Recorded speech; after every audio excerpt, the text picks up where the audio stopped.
What's going on, guys? My name is Wade with Tech Daily. So here in the US, the Samsung Galaxy A23 5G is one of the most advertised and widely available budget Samsung devices out there. It gets its own special tab on the Samsung website. It's sold virtually everywhere, from big box retailers like Best Buy and Target to prepaid carriers like Metro and Boost Mobile. Price-wise, it's strangely consistent, $299 pretty much everywhere you look, and Samsung even touts it as a lag-free 5G device, which actually refers to the 5G network speeds being lag-free, not the phone itself, though either claim is objectively false. But everywhere you look, this seems to be the budget smartphone that Samsung wants you to buy. So should you? Well, out of the massive lineup of a dozen or so A-series phones Samsung launched this year, I do think this A23 5G is one of the better ones. It offers a heck of a display, comparable build to the higher end phones. It doesn't have anything removed,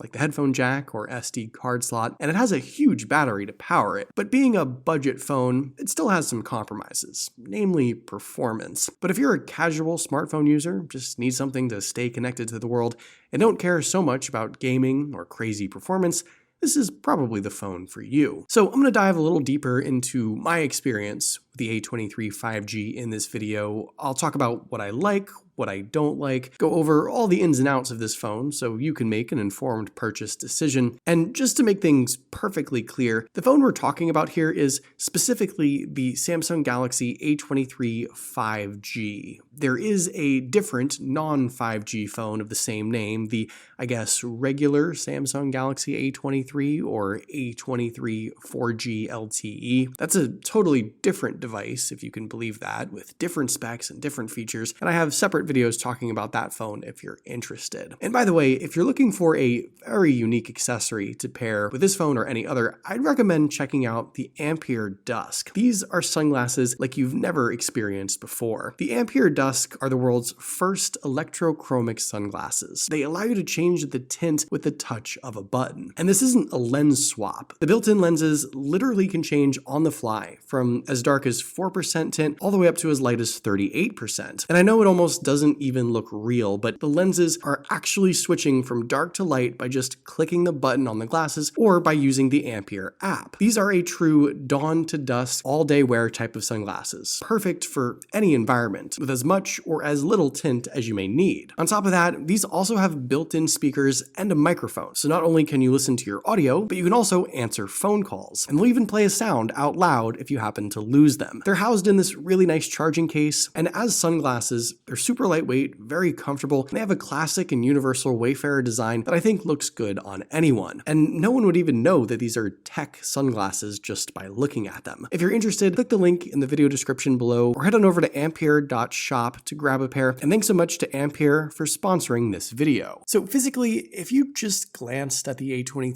5G, you probably wouldn't be able to tell which A-series phone it actually is. Certain elements, like the teardrop notch and bigger, bulkier bezels, hint at the fact that this is one of the cheaper devices, but Samsung kept the size, shape, design, and form factor nearly the same this year, from the A03 all the way up to the A73. This is yet another 6.6-inch device. Everything within the A series is between 6.5 and 6.7 inches, and it's a big enough display to enjoy all your content, without being so big that it's tough to handle. Around back, this phone has the same familiar matte plastic housing that all Samsung phones seem to have now. It's a fine build, albeit a little boring, and like I said, it pretty much matches even the higher end A53 and A73 devices, though it is nicer than the glossy plastic of the non-5G A23. It's a pretty flat phone too, no real curves or contours, a bit of a rounded edge with that metal-like frame that isn't polished or shiny. And taking a look around, like I said at the start, the A23 5G has all the important physical bits that you'd want. Dual SIM and SD card tray for expandable storage, a physical power button / fingerprint sensor, which works great. It's super fast. You can use Face Unlock as well, which is just as quick and convenient. The headphone jack is there at the bottom still. The only thing that's missing is a better set of speakers. The phone has that cheap single speaker setup at the bottom that I don't think Samsung has changed in years now. And while it's mostly fine, I just don't think it's much of an ask anymore to bring on something better, even for these budget phones.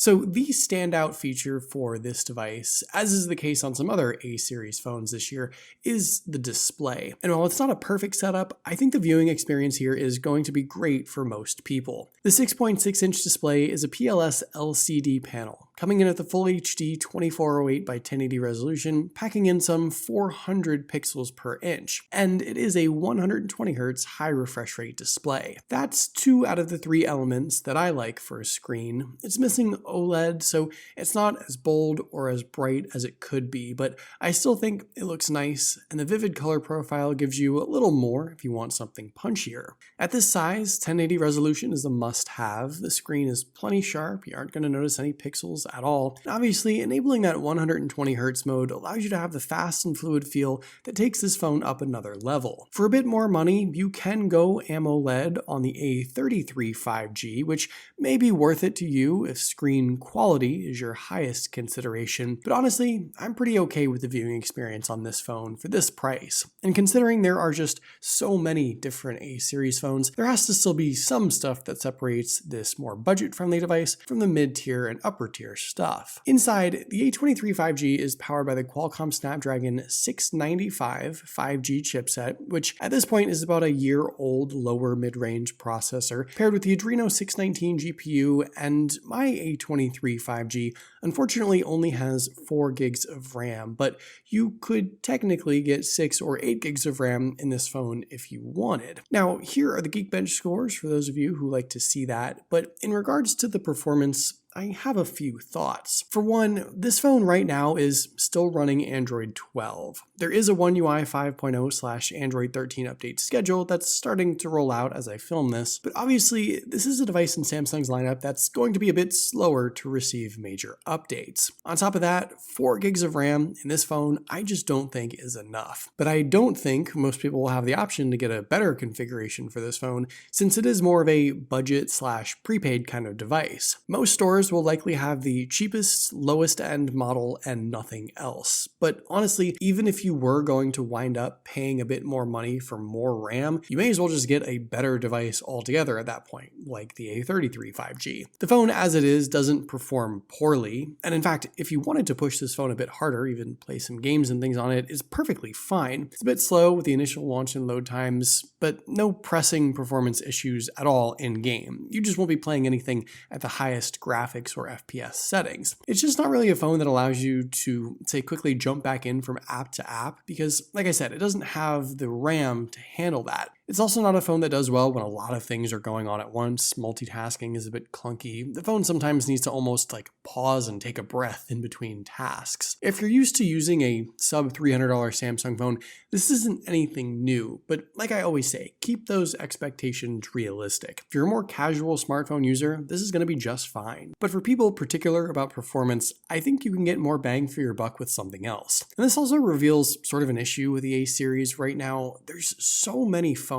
in the lineup that are so close in price that if you have another $50 to $100 to spend, sometimes it makes more sense to just jump up to the next tier. But at the same time, I realize with these price points, that kind of jump up is a big percentage increase. One thing that I've always found to be great on these mid-tier and lower-tier A-series phones is actually the battery life. Samsung just crams massive batteries into these phones. The A23 5G gets a 5,000 milliamp battery inside, and if you're a more sparing smartphone user, you may very well be able to stretch this phone out to 2 days of lighter use. Either way, I don't see you needing to charge during the day. I personally never did, and the 25-watt wired charging speeds are fast enough to get you back up to 100% in less than 2 hours. The problem here, though, is that you don't get that fast 25-watt charging brick included in the box. You have to provide that yourself, which, if I've said it once, I'll say it a million more times, makes no sense. There's no reason to include a cable in the box with these phones and not the charging brick too. Just go back to giving people the right full-size power brick for these devices, or stop including the cable completely. It's just so annoying. Last but not least, let's talk cameras. Now, the thing about the A23 5G is that the specs suggest that what we're working with here is pretty good. You get a newer 50 megapixel main lens with OIS, a 5 megapixel 123 degree ultra wide, a 2 megapixel macro for up close shots, and a 2 megapixel depth sensor. The selfie camera is a pretty measly 8 megapixel shooter, though it actually takes some better pictures than you'd think. And inside the camera app, there are those few helpful extras that bump this phone up from being a bottom tier A-series phone, like a dedicated night mode, the Pro controls, and a 50 megapixel shooting mode. But the thing is, this phone really only takes good pictures in broad daylight. And I do mean good pictures. The A23 5G shoots well above its price point when conditions are right. Images look bold and bright, the exposure is even, they're very well balanced looking shots, there's plenty of detail. So long as the sun is out or your subject is well lit, you're definitely going to like what this phone captures. However, as the sun goes down, and whether you use the dedicated night mode or not, this is kind of where the camera just starts to fall apart. The more complicated the shot, with varying bright and dark spots, wider dynamic range, the worse the phone does, with glare, with noise, dark spots. It's just not a phone that I enjoyed taking pictures with past like 5 p.m. And that's kind of a shame. Nothing here is outright unusable, but you can see that it went from being a very solid camera setup to a very obviously budget camera setup. And this is another area where if pictures are especially important to you, it might make more sense to just jump up 1 or 2 notches in the A-series lineup. The A23 5G is a fine picture taker for the most part, but obviously it certainly struggles in other areas quite a bit. So the A23 5G, I think, is a mix of good and budget. The screen on this thing is solid for sure. Samsung didn't remove any of the important physical features, like I said. It's still a very well-rounded device, and no one would be able to tell if you had a budget Samsung phone like this or a $500 phone just by looking at it. Battery life is definitely really good too, but the performance and the camera are two areas where the budget aspect of this phone are a bit more apparent. Overall, I do think it's worth the $299 you'll probably end up spending on it, but like I said, if you have just a few extra bucks to scrape together, with so many more A-series phones out there, it may make more sense to just go up 1 or 2 notches on that ladder and get an A33 or A53 if you can, because you'll actually be getting some significant upgrades. What do you guys think about the A23 5G? Is it a phone you're considering right now? Let me know in the comments down below. I'd love to hear your thoughts, of course. Hopefully you guys did enjoy this video though. Be sure to follow Tech Daily on Twitter and subscribe to the Tech Daily YouTube channel if you haven't already, and I'll see you guys later.